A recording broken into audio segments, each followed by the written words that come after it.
Hey, what's up, you guys? It's been a little while. Welcome to Webisode 10. Quick update. You might have noticed there's been not a lot of videos come out lately, and that's for a very simple reason: is my house burnt down, and I've moved to Tauranga. But that story's a little bit out of context. So what we're going to do is we're going to load up this truck that I get to drive from Tauranga back to Auckland to pack up what's left in my house, and then bring it down to Tauranga. The short version of this story basically is that if you've been with me for a while, I think it was back in Webisode 5, I came down to Tauranga for a tattoo show and I said, hey, I was really drunk and I was like, hey, I'm going to move to Tauranga. And, well, I have. It wasn't quite the way that we'd expected it. Ideally, what I wanted to do was sell my house and then buy a house in Tauranga. That's not quite what's going to happen because my best mate, who now lives 500 metres down the road, burnt my house down, and then we had to find a rental somewhere, and for what you can get for a rental here in Tauranga is absolutely immaculate compared to what you'd get in my area, which I wouldn't let my dog in. So we decided to rent here, which actually works out kind of good because that means that we get about a year while the house is rebuilt to kind of look around, get a feel for it, where would we want to live, all that kind of thing. And yeah, and actually what's super interesting now is that house right there is a GJ Gardner show home, and this is a brand new house. So it's kind of made us think, why don't we just build a new house? Because you save like a bunch of cash and you get a brand new house. It's maintenance free. So that's going to happen, maybe, hopefully. We're going to look into the finer details of that. But if that does happen, then that could be a really interesting series for anyone who's interested, ever been interested in buying building a house. Because I mean, I've always dreamt about building a house, but it's kind of one of those things, you know, you never really think it through, and then you go, oh, well, what's the ins and outs? So if that does happen, we can make a video series based on all of that, through the ins and outs, what you got to do, what you got to look out for, all of that kind of stuff, and what the experience is actually like. I mean, I find the experience, I think that I'm going to find it really exciting because you get to build exactly what you want, how you want it, and yeah. So anyway, without further ado, let's jump in the truck and drive it back to Auckland.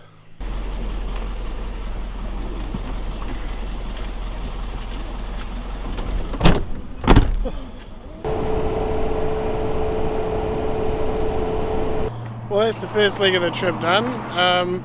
My right price rental truck, not bad.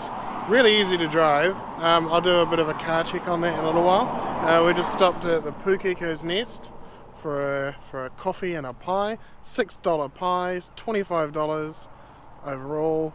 Ridiculous prices, so I guess they kind of cater for the Aucklanders that are driving back from their holiday houses in Pawanui. So we're back at the house. This is my porch. We've been here before. We've started many a webisode, except now there's a cherry picker and a bunch of scaffolding. And they're going to use that scaffolding to go over the whole house, and then they can work on rebuilding the house over the next few months. Potentially 9 to 12 of those months, which is a bit shit, but there you go. Anyway, from the outside the house doesn't look too bad.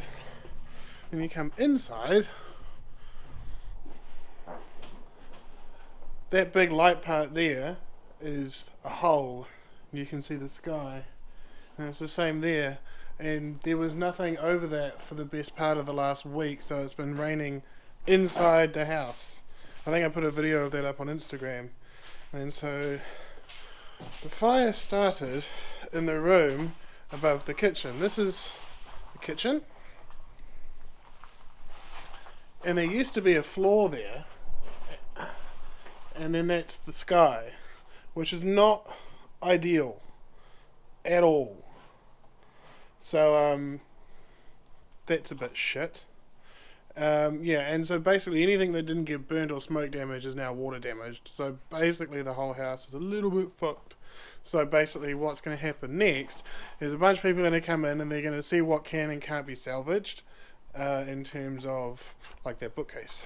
Bookcase possibly salvageable, but they say that there's a bunch of like, if it gets smoke in it, then that smell will stay there forever and you'll never get rid of it because it's infused into the wood. So that means that it needs to be replaced.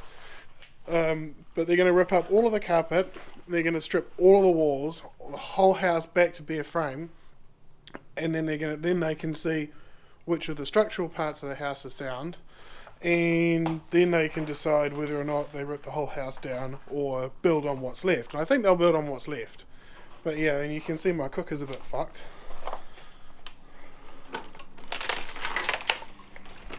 It might still work. Actually, let's go upstairs. We'll go upstairs to where the fire was.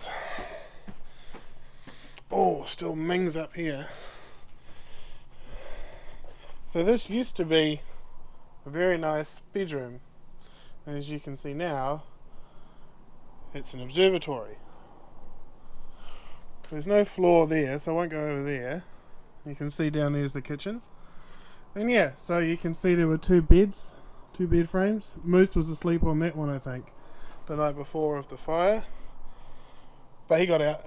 He got out. We're actually blaming him for the fire because he was in that room. It is actually not his fault at all, but it's fun to wind him up about it. Whoa, that used to be a light switch. Not anymore. So yeah.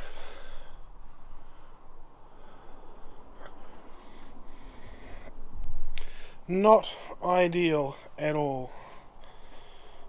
But no, you get dirty, see what can be salvaged, and then yeah, go to my aunt and uncle's house, have a kip, then drive the truck back to Tauranga.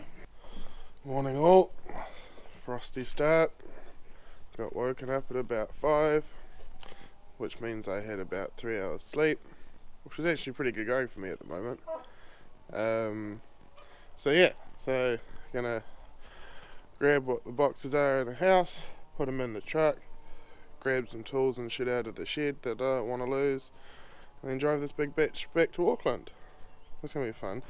I don't know if you guys remember from the Not Crate Day / Fuck Media Works webisode from the old site, my cousin Ben, who's currently washing his girlfriend's car. Yeah. Yeah. Snap. There's nothing you can do about that. It's like well trained. Actually, am I right in thinking that your girlfriend is your best mate's sister? Yeah, good eh? So, but Matt set it up, so. The thing that I find interesting about you dating your best mate's sister, and given the amount of similarities that they have in their gestures and the way that they talk and things of that nature. Yeah. Do you maybe secretly want Maddie to have a vagina so that you can have sex clearly with it's Matt? not news. No, it's not new that I want. Is that not new? That I want Matt, yeah. But. Well, to be fair, I was pretty convinced that you'd already had Matt, but. So yeah, thought I'd settle for saying like Matt with a vagina, so. She's gonna see this is going on the internet. Yeah. So I just pulled up in Auckland City, trying to find a spot, because I've got a very, very important pickup to make to take back to Tauranga. But yeah, so basically the thing that this has reminded me of, this 5 minutes so far experience, reminds me of exactly why I got the hell out of Auckland.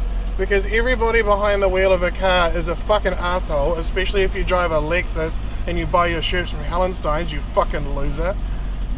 Yes, that is passive aggressive, and I doubt that guy will ever see this, but I feel better for getting it off my chest. But the other thing is that like, there's nowhere to park. And even if I do find a park, it's going to cost more than what I'm trying to pick up anyway. Because Auckland fucking sucks. Holy shit, that was my ex-girlfriend from like fucking 10 years ago. She got any better looking? No, she looks the same. That's the one that we bumped into like when we were in London like 3 weeks after I broke up with her. Because she cheated on me.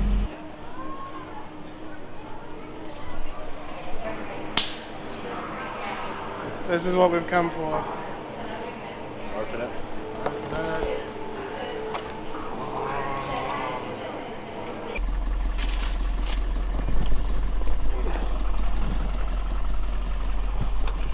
Go there.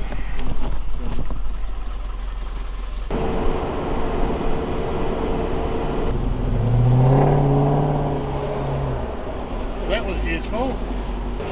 I'm convinced that all traffic jams start with one guy being a dickhead, and it just ruins it for everybody else. Like, if everybody could give way, emerge like a zip, and be like courteous to each other, and not try and be like in front of everybody all the time, to be one car up in traffic, or whatever, like, the world will just be a better place.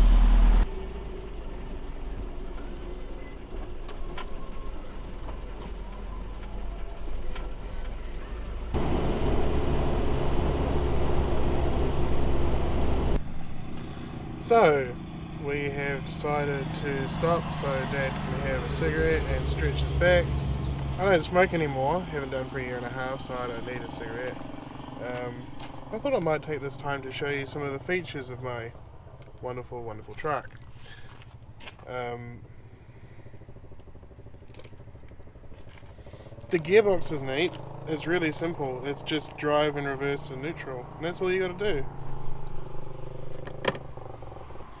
It's not comfortable to drive, it's not comfortable to sit in, the stereo is okay, the heater is actually really good.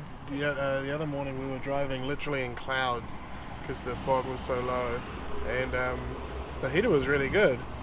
There's a few buttons I don't know what they do, but yeah. It's got power steering, which is good, got a good turning circle, but yeah. We've got a tail lift. It's pretty cool. I was considering trying to do some BMX tricks on that, but I decided against it in case I broke it or myself. Styling wise, it's pretty truckish as far as trucks go. It's not a big truck. I think this is a 18 cubic meter truck, so I think this is one of the bigger trucks that you can have on a standard license. I don't have any license endorsements for this sort of thing, so I think this is the biggest truck you can have without actually needing a truck license. And I mean, it's pretty easy to drive. There wasn't a huge amount of tutorial, just this is how the tail lift works, which is actually really, really easy. So yeah, I mean, if you're in the market for a truck or a rental truck, actually if you're in the market for a rental truck, these people are super cool to deal with. If you're in the market to buy a truck, then I'm the last person you should be getting information from. But I just thought it'd be something cool to film. My dad fucks around, has a cigarette, and stretches his back. And now there's a wasp in my truck. Oh, it's gone now. It's fine. It's fine. But the important thing is that we've got the pizza. The pizza is safe. So that's good. Hold on, people. 0 to 100. Here we come. Oh, there's one gear change. Another gear change. We're only doing 40.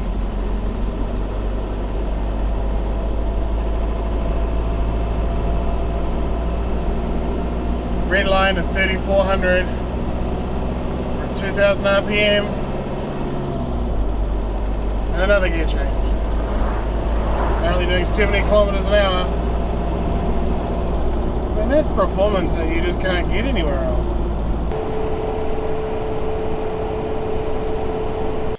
That's it, done. Empty truck, garage full of what's left of our life for, well, our mum and dad's for the last, however old they are, pretty old. So yeah, now we're going to go drop this truck off and then eat some pizza. Hope you've enjoyed this webisode. I don't know how informative or entertaining it's been, but you know, this is, haven't shown you guys yet, this is the new house. This is a rental. And it's brand new. We don't have internet yet, probably about 6 weeks away before internet, but what can you do? It's got a double garage. It's a A and a B. That's our neighbour. He's pretty cool. He's a Korean dude, but old. Seems nice enough. Apparently it is to do a 27-point turn to get out of here, but that's fine. So it's our house. There's LED lights everywhere. But we've got the important stuff. We made some chairs. I made 2 of them. Apparently I exceed their load rating, so that's fine. I'll sit on the floor. Got a TV hooked up. Sky. Got a heat pump. Never had a heat pump before. Quite like it. Got a fridge. I broke that on the first day. Oh well. Oh, this is the thing that everybody has to see. This is the coolest thing. These drawers. Check this out. Yeah, we just leave it outside. We've got 6 cars. See? So we put the keys in. Did you not see that? I'll do it again. You ready? You ready? You watching? You can shut them as hard as you like and they don't slam. That's probably one of the coolest things about this house. It's not huge. We're going to be living on top of each other, but hey, at least it's not 2 weeks of them worth of a motel. I did get the bathroom with the ensuite, but that's just because logistically it worked out better. So they've got, it's a 4-bedroom house, it's just not very big. But anyway, hope you enjoyed. Please like and subscribe for more of these videos. I'm pretty certain that now that we're here and we're sort of settled and we're not homeless anymore, that I can get out and do a lot more of this sort of stuff. And also, given that we're in Tauranga, there's just heaps around to do. So like heaps to do, heaps of stuff that we can go and film and whatever. So there will be lots more of these to come. And like there's like 6 mean riding spots around here too, so that's good. But yeah, alright. See you next time.